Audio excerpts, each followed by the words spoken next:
Hi,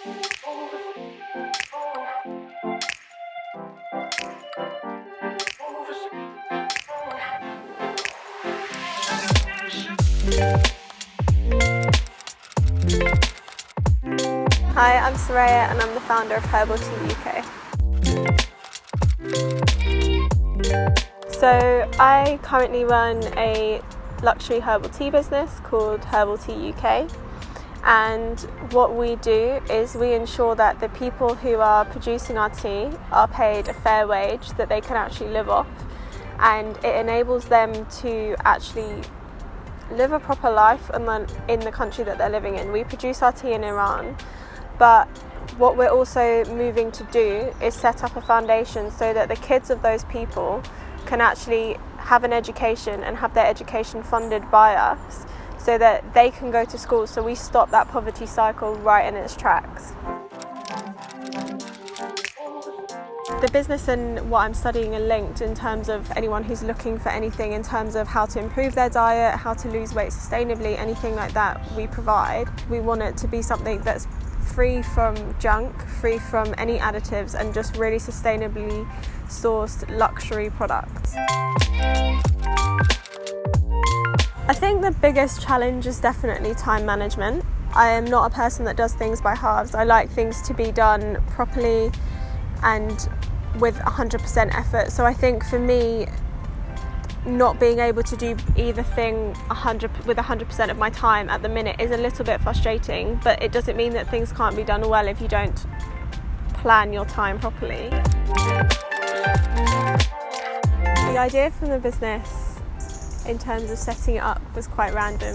It was based on my love of herbal tea and wanting to be able to impact that space in a positive way. In terms of starting a business, it was something that I'd wanted to do for a long time, and it's something that I'd always seen myself doing in the future, but I didn't really know how or when that was going to happen. It happened really quickly. I had savings, I invested my savings, I started working on a rebrand, a repackage, a whole new list of products within about 3 months of starting up, and from there it's really grown. You know, we're growing small but steadily, and we're getting clients who love our products and love our ethos, which means that we're building something that is going to hopefully have a real impact on the space, not only with what we can do in the countries where we're producing the tea, but actually what we can do here in terms of working with charities, working with organisations who fund and do medical research and help people in poverty here.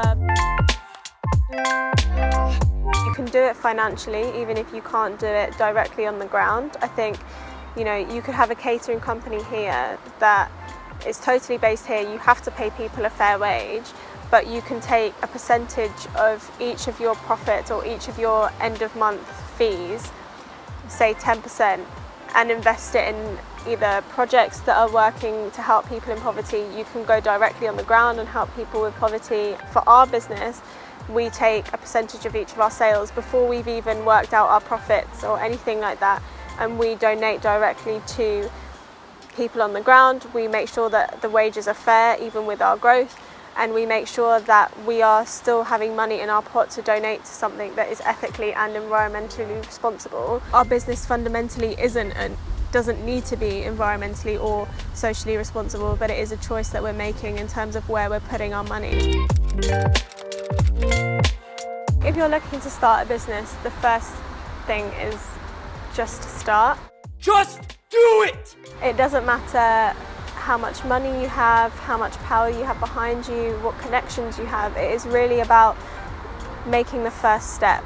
For me, I didn't have connections in the industry, I didn't have any clients set up, I didn't have that much money, but I had enough to kind of get it going. And it really was perseverance. I think you have to be used to hearing rejection.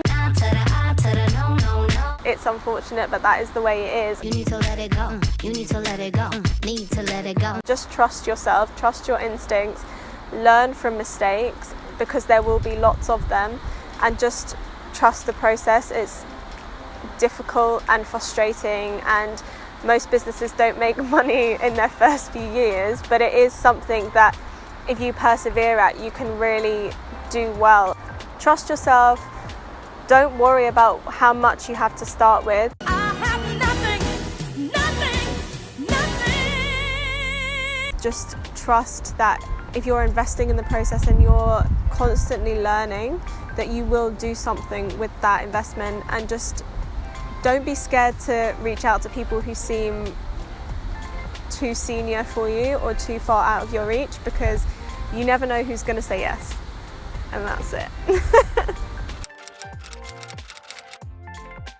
We're taught to be empathetic, we're taught to care about those who have less than us, and we're taught to give back, be a change and actively do something about it. I really believe that if you're doing something for a positive impact, that God has his hand on it. And so I'm believing that because I'm trying to do something and I'm trying to help people who are less fortunate than me, that God sees that and he'll help us along the way. And you know, all you can do is work hard at it and God will do the rest. My faith and the business and wanting it to do well are totally intertwined, and it's part of the reason why I've persevered when it has been tough for the first few years of actually working on it, and why I'm believing that it will hopefully get better.